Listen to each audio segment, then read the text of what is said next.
We're combining all the best old school wisdom with all the top new school methods to bring you the optimal way to coach and play the great game of baseball. This is the 80-20 Baseball Masterclass with Coach Bo.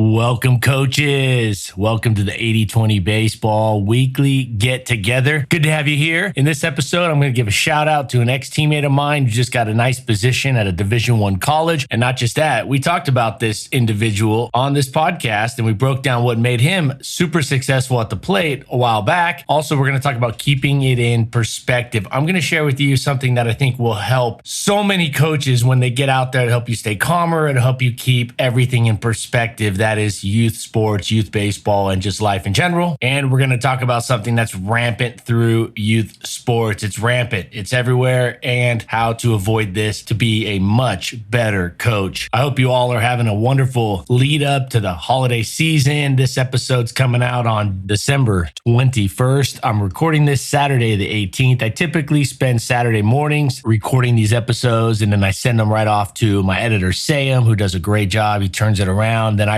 re-edit it typically on Mondays and then launch it and put it out live into the ether on Tuesdays. Usually these are scripted almost always well in advance. In fact, right now I'm actually 6 weeks in advance on my scripting out. I keep a nice file for each one of these and it's scripted out. We got some good stuff coming up here. Actually, 5 or 6 episodes from now, the plan is to have some mental coaching strategies shared with you. In fact, I have an interview lined up the beginning of January to do some mental coaching strategy talk, some discussion on mental coaching, mental health within sports, and all of it can be applicable throughout life. So I'm excited for that. I'm excited to share that with all of you. First, let's start off with a big shout out. Tommy Nicholson, Coach Nicholson, got the head coaching job at UC Davis. So Tommy Nicholson, we brought up Tommy Nicholson. We discussed Tommy in an episode previous, a few months back. Tommy and I go way back. Now, Tommy's a couple years older than I am, so we were never like super close. So it was never like on the same team per se. I did play on his team, or I should say I was a part of a small kind of a sideshow part of his senior year. I would get pulled up to the varsity team, and that year, 1997, he was the Southern California Player of the Year. In fact, the pitcher on that team that went 13-0 is a head coach at Loyola Marymount, Nathan Choate. So Loyola Marymount Division I team, there's quite a few guys that could go on. The catcher on that team was David Parrish. And most of you, if you're old enough to remember, Lance Parrish was a very well-known catcher in the major leagues. And I could go on and on about some of that team. I wasn't really a part of it, although they'd call me up and, let me shag some balls and start some pitches, etc. But it was a good experience. And that was actually something that really helped out for the underclassmen. And this is something that you could do if you have younger kids. Bring them up. Let them practice with the older kids. They're going to struggle, but this is something that's very advantageous. In fact, San Luis Obispo, their head coach, I believe the player's coming back this year. He's going to be a junior. I can't recall his name off the top of my head. He's a second baseman or shortstop. He's one of the top ranked players going into the draft this year. Well, he's the coach's son, but he's legit. And a big part of his success, a big part of his growth as a player to get him where he's at now, obviously hard work and all those things came into play, some genetics come into play. But really what it came down to was that he was out there practicing. I want to say it was like as a 7th or 8th grader with the college team, with a Division I college team. San Luis Obispo doesn't get a lot of publicity out on the East Coast or even outside of California, but it's a good program. Ozzie Smith went there. Ozzie Smith, considered one of the greatest shortstop, if not the greatest shortstop of all time. He went there. They've had some pretty good coaches come through there, pretty good players, and it's just a beautiful part of the country. It's just a beautiful spot in California, that Central Coast. So this coach's son, he played up. That helped expedite his growth as a player. We talked about this a while back. A listener emailed me and said, Coach Bo, how do you get him ready for the next level? What's the best way to get him ready for the next level? How do you get him ready for the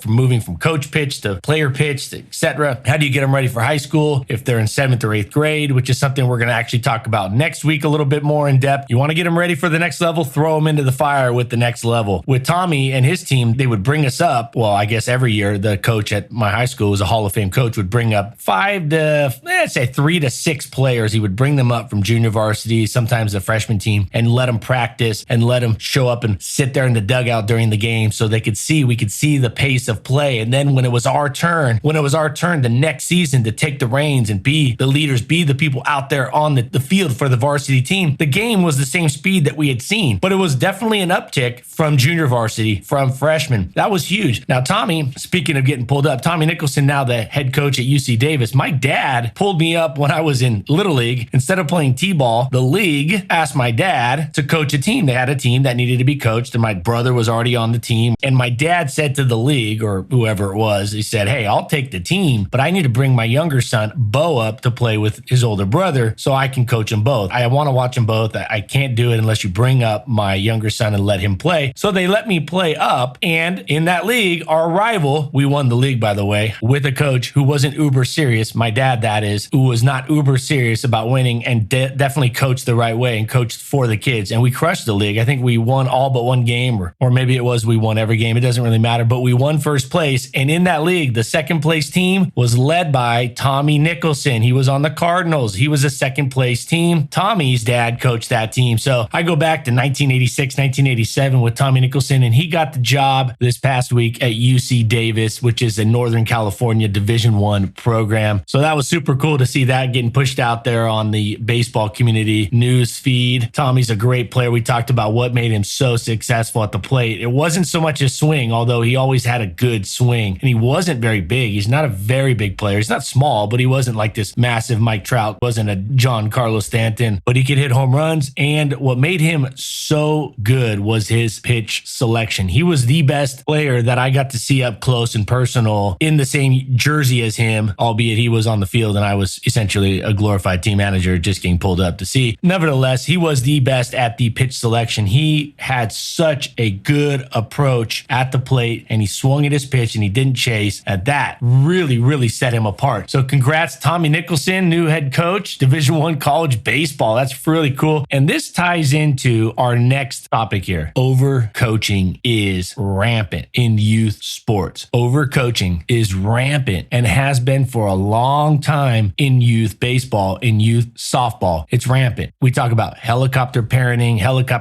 this, helicopter parenting that. You know what? I actually think parents probably need to be a little more involved with where they're at. I think helicopter parenting, not to get off on too much of a tangent here, helicopter parenting, and this has been a teacher of 16 years working with kids. I mean, I've substitute taught kindergarten classes, second grade classes. I got my own kid. I've worked 16 years with this. I've coached a long time, and I hear this helicopter parenting thing. So there's helicopter coaching, right? And we're going to talk about the difference. I think the thing with helicopter parenting is I think parents need to be closer and a little more observant of what their kid is doing. They need to be a little more involved in terms of proximity and being observant with their eyes, but a little less involved with stepping in when they have a little disagreement over the swing, right? When Johnny and Chuck have a disagreement, when Chucky and Johnny have a disagreement over the swing or over the slide or over the monkey bars, I don't think we should just intervene immediately. Let them figure it out. Let them push each other a little bit. I'm not saying we're trying to promote any kind of a violence here. Of course, they're 4 years old, 7 years old. They're not going to do much. Let them go after it. Let them get the skills to work through struggles. But I do think that there is a lot of underparenting, in my opinion, and I see it firsthand with the students over the years I've dealt with. It's like, we're the parents. I taught 12 years inner city. 12 years inner city. I had hundreds of kids over 12 years fail when you add it all up. It wasn't a lot every year. I was trying to do my best to help them succeed, but there was, say, hundreds of kids that failed my class if you combine all those dozen years of teaching. And I very rarely, if I don't even actually remember getting a phone call saying, hey, my kid failed. What did they do wrong? Hey, my kid didn't have success. What can they do better? Never. I would have back to school night. Well, the school would host back to school nights. They would host open house nights. Most of you are familiar with how that works. It would be twice a year. They would send out emails, phone calls. They would literally blast it from the loudspeakers in the town center. The town square would be pumping out this message. Hey, back to school night, open house, Jordan High, Buena Vista High. It's going. Be here. Free pizza, free taco truck. Well, not the truck, but the tacos, free drinks, sodas, everything is here. Come on by, music. They literally could not have done, the school that is, could not have done a better job of getting parents the message, yet they didn't show up. I'd get 5 parents out of 200 students. I'd get 8 parents out of 200 students. And that's just usually one parent, not both. And these were hosted at like 6 p.m., 7 p.m. These weren't hosted at 3 after school or 4 after school. So while I think there's a lot of underparenting and under-involvement in parents, and I could probably do better myself, and I'm always looking at spots where I could give my daughter a little bit more attention, not necessarily help and doing doing things for her and not necessarily coddling, but helping and just being supportive and being there, being around it, and just kind of dedicating some time and not getting distracted with other things. A big thing these days is phone, internet, that stuff. So while parenting probably could use a little bit more involvement, coaching, over coaching is rampant, and there's too much involvement in my opinion. Now, this is a generalization for youth sports, baseball specifically. Overcoaching is rampant. And somebody like Coach Nicholson, Tommy Nicholson, Coach Nicholson is somebody who's very quiet, very introverted. So it'll be interesting. I think he's had a lot of success and he's not much of a talker at all. In fact, I don't know if I ever heard him say anything in high school ever. Maybe like one sentence. And I wasn't around him all that much, but I don't remember him ever saying anything. He's a very quiet coach. So you can be a quiet coach and be successful. You can be a quiet coach and have success. Last week, we talked about an approach, a plan, a strategy to coach a little less, but a little optimize it a little bit more. Go back and listen to episode 108. It shares it out. We talk about it there. Just keep this in mind. Overcoaching is rampant. So if you will be immersed as a coach, you will see coaching done at a high volume. You just will. On average, you're going to see a high volume of input, always giving feedback, always intervening, always got a comment. There's always a lot of just this interjecting of how that skill or that technique or that play could have been done better. This is something we have to be very careful about because there is the law of diminishing returns. This is a perfect example of the law of diminishing returns, and the returns have been diminished and are being diminished throughout youth baseball. And the thing is, not only is this going to diminish the returns for your team right there in that season or the upcoming game, this approach, this over-coaching approach, the over-talking, the over-correcting, it's like driving. It's usually the over-correction that gets the cars to roll and flip, right? Same with coaching. The over-correcting, the over-coaching, it comes back to hurt players later in life because we have not allowed them to develop the skills, the self-direction, the self-driving, the self-correcting skills. They need to learn how to figure things out a little bit on their own. And I've also talked about the massive bonus too, is that kids don't really like that coaching. They don't like that approach. They don't want to be overcoached. They don't want to be undercoached, but they don't want to be overcoached. Like everything in life, it's a balance. You don't want to undercoach. You don't want to underparent. You don't want to overcoach. You don't want to overparent. You got to assess where you're at. If you are a coach, and most coaches are in that overcoaching range, they're on that side of the spectrum, you need to back off. You need to bite your tongue. You need to let the players figure it out a little bit. Now, let me be very clear here. I am not saying that you as the coach or the coaching staff should be over in the dugout, should be over on your phones, should be over somewhere off to the side, doing your own thing, huddled up, talking about Monday Night Football or talking about something not related. In fact, I wouldn't even be off to the side talking very much about the team. That's stuff that should be done after practice or before or on a group message, a group chat message, a group email throughout the week. Talking about under coaching is not saying be out of the picture. It's be in the picture, be front and center sometimes, but don't feel the need to speak up about every error, physical error that is, that a player makes. Okay, we've talked about the hustle, the disrespect, the safety issues. Those need to be addressed immediately and very boldly. Those need to be addressed quickly, immediately, no lag on those, no latency on that. But when it comes to correcting a ground ball between the legs and things like that, and we hit this last week, so I'm not going to dive too much further into it, but this overcoaching is rampant in youth sports. We talk about helicopter parenting. Well, helicopter coaching, I don't like the term helicoptering because I think you should be hovering near your players at all time. I think as a parent, we need to be hovering near our kids. We need to be near them. That doesn't mean 5 feet, 10 feet. It could be 50 feet, but we need to be hovering near them and we need to have a good view of what's going on. We need to be involved physically. We need to be present visually. Kids, when they make an error, they'll look to see and you see it and you give them a little nod.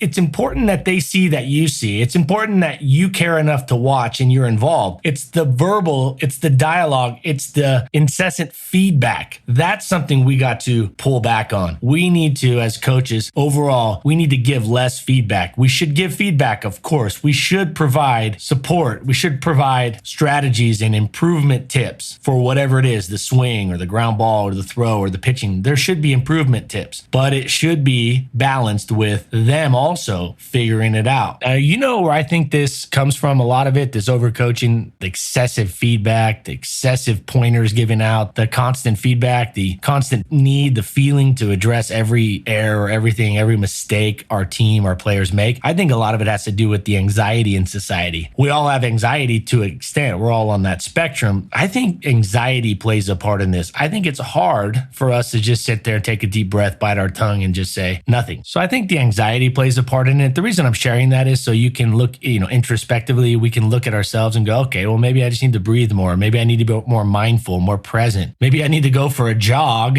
before I go out to practice. Maybe I need to go jog 2 miles, go out 20 minutes, 25 minutes, go do a 2-mile jog, and then go to practice. I guarantee you're going to be responding and critiquing at a more balanced rate. Just my take on that. I think the anxiety plays a part in it, but I want to break down root. I'm a big, huge fan of root things. You guys, the 80-20 baseball hitting approach, hitting plan is about roots. I am a massive believer figuring out what are the root causes. We're not trying to put band-aids on things here. We don't want to be a band-aid solution. We want to solve the problem at the root as best as we can. As best we can, we want to address the problems at the root. And I think anxiety plays a part in this. Also, I think it's if the other coaches don't see me correct that, then they think I don't know how to correct it. Or if the rest of the coaches or parents or other teams watching and my player makes a mistake, they may think that I don't know how to, and maybe we don't know how to fix it. Maybe we don't know what went wrong. Maybe we don't know where the error started and how to address it exactly and how to correct it and how to fix it. But I do believe that some of it comes from the perception that we're not coaching our players enough. We're not coaching them up if we just we're letting them slide. And that couldn't be further from what we should be doing. We should be coaching our players for them, not for the perception from other people looking at us as a coach, and not from the point of anxiety, right? Anxiety is driving a lot of issues in society in our lives, and we don't want to be controlled by that. We all have to deal with it, but we got to make sure that we stay relaxed, we stay calm, and address these errors on a balanced level. Let the kids play a little bit. So overcoaching is definitely rampant. If you're out there trying to keep up with the rest of the coaches, the coaching Joneses, if you're trying to keep up with the coaching Joneses, you're likely overcoaching, you're likely overteaching, you're overcorrecting. We don't want to overcorrect. We don't want to overcorrect, and we want to time our feedback appropriately. And this is something, now let me just really hit this, and this is what I'm going to hit last. This is super important. You're like, Coach Bo, how do I know how much is enough or too little? Just feel it out. Look for patterns. Look for patterns and correct patterns. Don't correct one-off mistakes. Avoid correcting one-off mistakes. It could be one-off for that practice. Now, that player may have made that same error 3 practices in a row. That doesn't mean you need to correct it the first time it happens in that next practice. I look for patterns. It needs to happen. That error, that physical error needs to happen a couple times, at least 2 times, if not 3 or 4 times. And then I intervene, depending on how close you feel out the player to being able to figure it out on their own is something that's important. Each player is a little different. Each player has their own level of self-directedness, self-coaching. This is an art, not so much a perfect science. It's not something that can definitely be quantified and a number could be given to each player, but look for patterns. Avoid coaching one-offs. Look for players to make that mistake multiple times physically before interjecting, before intervening and sharing your feedback. And lastly, if you can give the feedback as low a key as possible, that is always better. So we talked about overcoaching is rampant and loud coaching is rampant and unhealthy. Try to be a low volume critiquer, a low volume suggestion giver, a low volume feedback coach. When you need to bring and raise that voice up, you'll know when you need to do that. That's typically discipline. That's typically bullying. That's typically a rules violation, a lack of hustle, a safety issue. When you raise your voice, you want it to mean something. You want it to stand out. You don't want to dilute your volume, your tone. And if you just are always loud, then when you need to be loud, well, now it's not much different than all the other tone and pitch and volume that you use. It's not going to stand out. So giving feedback, low key, less of it and more low key. Get a player to the side. Just go talk to them just within earshot of them and share with them. You're not trying to protect players in terms of, they're fragile. They need to understand how to take feedback in front of others. But this goes a long way early on to building that rapport that you're not about the show. You're not trying to be the show. I truly believe, coaches, we're going to break this down in a couple episodes from now. We need to not be the show. We need to let the kids be the show. They need to be front and center, and we are the supporting role. We are the people behind the scenes, supporting them, the foundation behind the scenes, unless that is they start getting lazy, lack of hustle, they start bullying each other, they have a safety issue that presents itself, then you want to bring it. You want to bring it with some tone, you want to bring it with some boldness, and you want an attention getter, which makes me think of one of my favorite movies, Smokey and the Bandit. Jackie Gleason, Sheriff Buford T. Justice. He says, that was an attention getter. Those of you that know Smokey and the Bandit, you know exactly what I'm talking about. If you don't know Smokey and the Bandit, you got to go check that movie out. circa 1977, 1978. I personally think that Smokey and the Bandit was responsible for the Trans Am sales tripling in the 5 years after that. The T-Top Trans Ams. Now, I believe there was 3 Smokey and the Bandits. One of them sucks. I think it has an elephant in it. Don't waste your time with that one. Or maybe the elephant one was good. I just always just get sucked into number 1. But there was a second, one of the next 2 was decent, but I digress. Let's not overcoach. Now, last thing, let's keep life in perspective. Let's keep coaching in perspective, right? So we always talk about, let's keep it in perspective. Let's keep it in perspective. So last part I want to talk about here. Right before I jumped on here to record here in my office, my studio, I got a text message from my closest cousin, and his wife has been for a couple months now on a lung machine, keeping her alive in Denver. Now they're from Montana. I've shared out my backstory with Montana and spending all my summers in Butte and a lot of my winters in Butte, Montana, which happens to be the hometown of one of the great baseball coaches of the last 50 years, Ed Sheff from Lewis and Clark State University. So I get this message right before I go on here, and it's just bad news. It's not good. It's looking really bleak. And I talked with my cousin last week on the phone, and it just looks bleak, and it doesn't look good, and it's not looking good. And we've heard this before. He kept bringing up this same statement. He kept bringing up this same point that life is fragile. Life is fragile. We need to keep things in perspective. We need to enjoy each day. We need to keep things in perspective. And I think as a coach, this is something that could be much better in the baseball coaching community, the youth baseball community. Let me be upfront. Nobody outside of who's at that field and maybe one other person, nobody really cares what the final score is of that youth baseball game. It doesn't matter. It doesn't impact the world. It doesn't impact even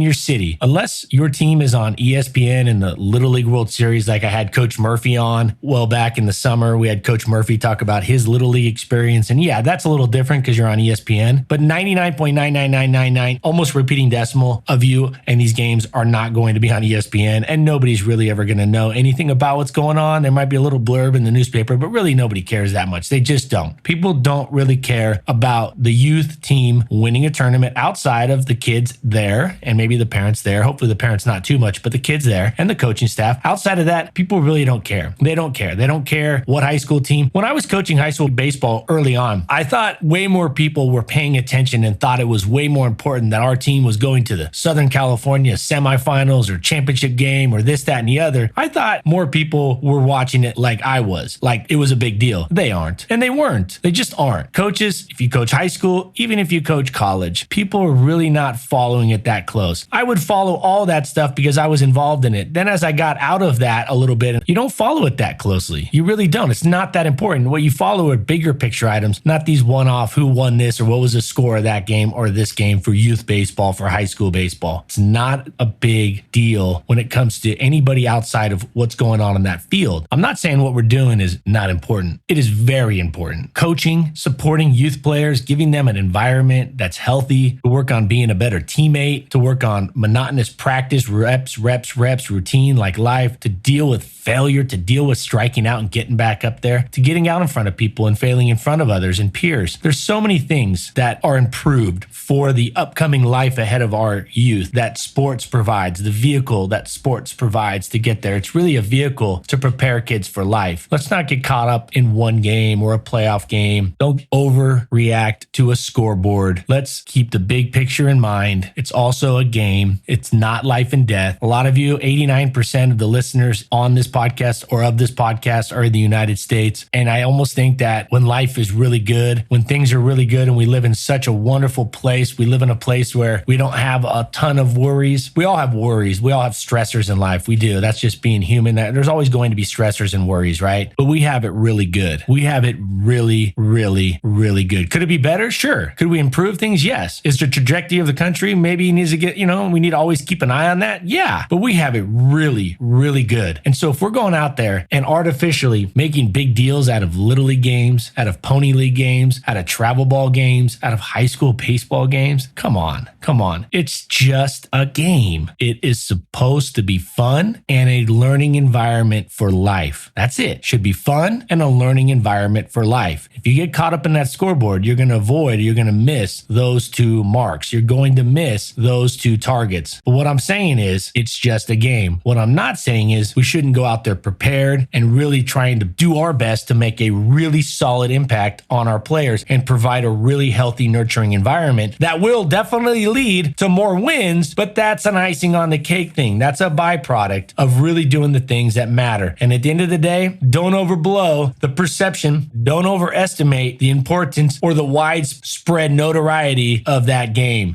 People are not talking about that game. People are going to forget about it down the road. They don't remember last year's Super Bowl winner. They're definitely not going to remember last month's youth baseball winner. So my cousin's message really hit home. Right before I hopped on here to record, I just looked at my phone and I saw that, and it's like, hey, we're all going to be dust. We're all going to be dirt in the ground in a blink of an eye. It is what it is. Let's enjoy life. Let's not lose perspective of the big picture when we're out there. When the umpire makes a bad call, when you lose a game, when you don't make the playoffs, there should be a new stat. There should be a new stat associated with every coach along their win-loss record. It should be, out of 13 kids, how many of them enjoyed the season? How many of them had some fun? Were you 13 for 13 on that? Okay, that's what matters. Did your players become better human beings throughout the season? Did they improve as people, as human beings during the season? And were they better at the end of the season than they were at the beginning of the season? All right, there you go. How many? 12 out of 12? You were undefeated then. Players should have fun and they should become better human beings. It's not all about fun. It shouldn't be all fun and games. It should be fun, enjoyable, but also a learning ground for life. The two can go together. Have fun, make it an enjoyable learning ground for life. That's why sports is the best. That's why youth sports is the best. Youth sports, things like this is the best. This is the absolute best. Way better than school, way better than all these other options, I truly believe, because it prepares kids for life if we do it right, and it's enjoyable along the way. It can be enjoyable and fun, and it preps them for life. It's the best of both worlds.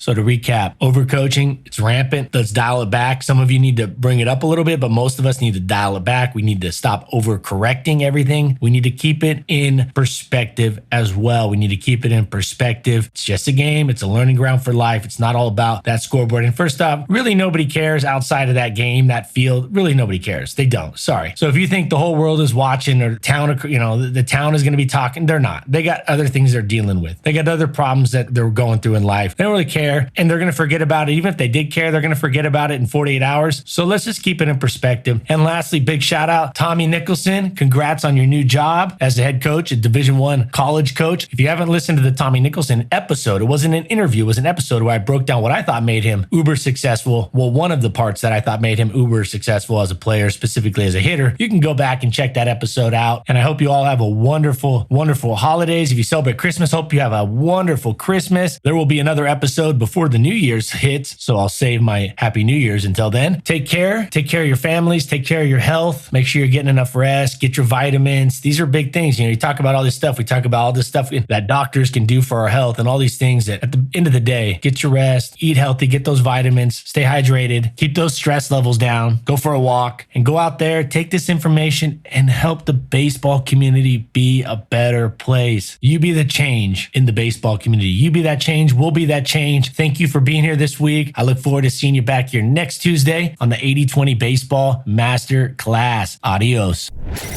This has been the 80-20 Baseball Masterclass. Take it to the field.